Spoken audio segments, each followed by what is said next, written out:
Could a simple switch from beef to sardines be the elixir of life we've all been searching for?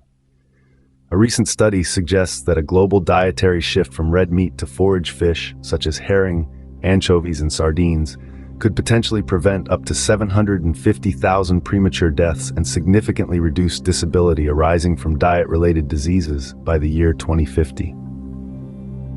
This study, published in BMJ Global Health, offers a tantalizing glimpse into the potential health benefits of substituting red meat with forage fish.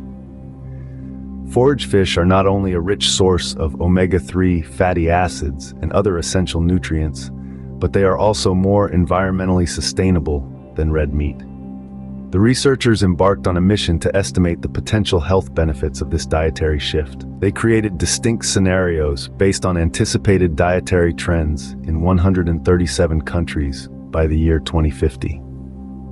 They used a comparative risk assessment framework to explore how these dietary substitutions could alleviate the global burden of diet-related non-communicable diseases in adults.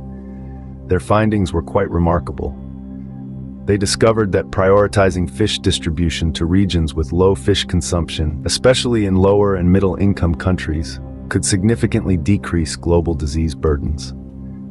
The researchers projected that this dietary shift could potentially save between 500,000 to 750,000 lives by reducing diet-related diseases by the year 2050, primarily by lowering the incidence of coronary heart disease. Furthermore, this change could help decrease the years lived with disability by 8 to 15 million, primarily benefiting low and middle-income nations. Non-communicable diseases account for a staggering 41 million deaths annually, making up 74% of all deaths worldwide. 77% of these deaths occur in low and middle-income countries.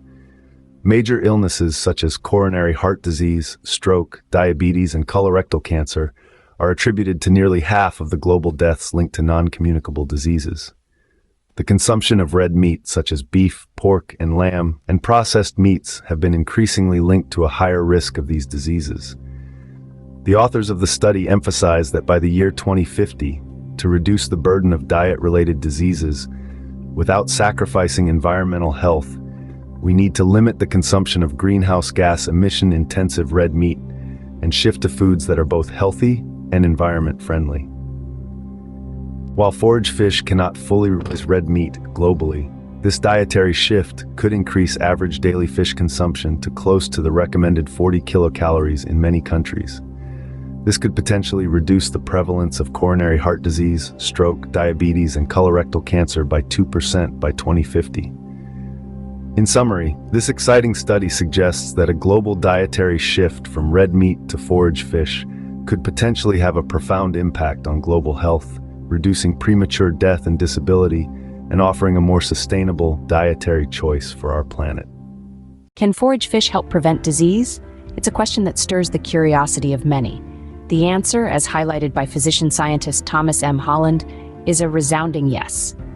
Transitioning from red meat to forage fish brings along a wealth of benefits, including improved cholesterol levels, brain health, and cardiovascular health. What's the secret behind these benefits?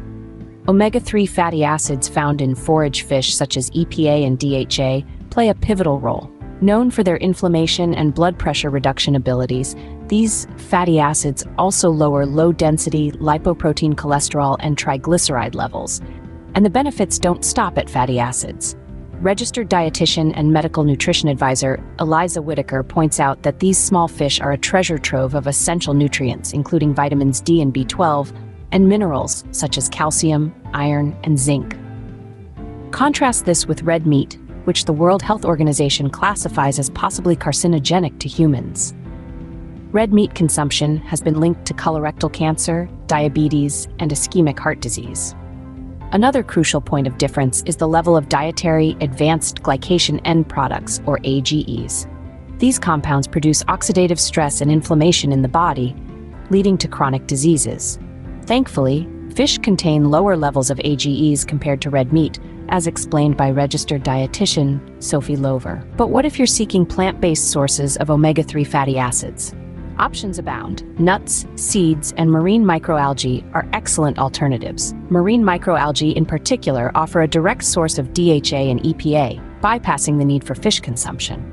This makes them a valuable addition for vegetarians and vegans.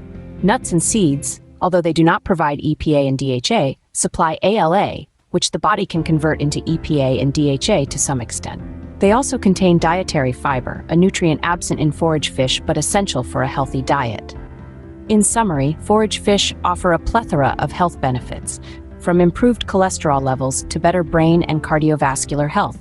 They are a rich source of omega-3 fatty acids and essential nutrients, making them an excellent alternative to red meat. Plant-based sources of omega-3 fatty acids are also available for those seeking vegetarian or vegan options.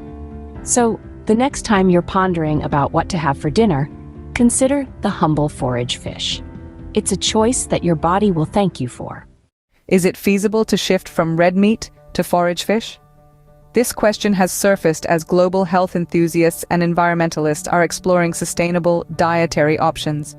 Dr. Holland, a renowned nutritionist, states that while this shift is moderately feasible, it does come with its own set of challenges.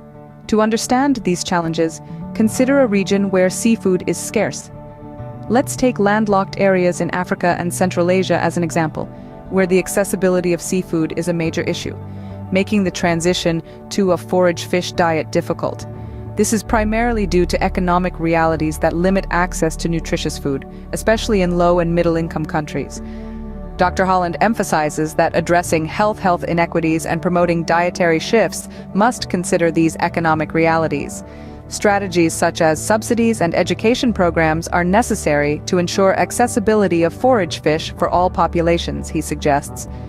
An interesting alternative has been highlighted by Whitaker, another expert in the field.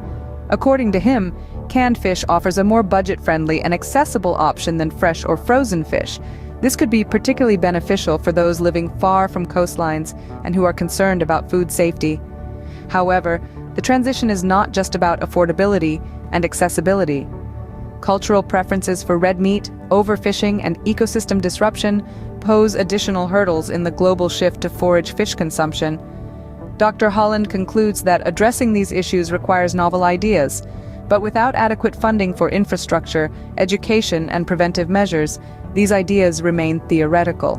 In summary, shifting from red meat to forage fish is feasible to a certain extent, but the challenges of accessibility, particularly in seafood-scarce regions, cultural preferences, overfishing, and ecosystem disruption, complicate this transition.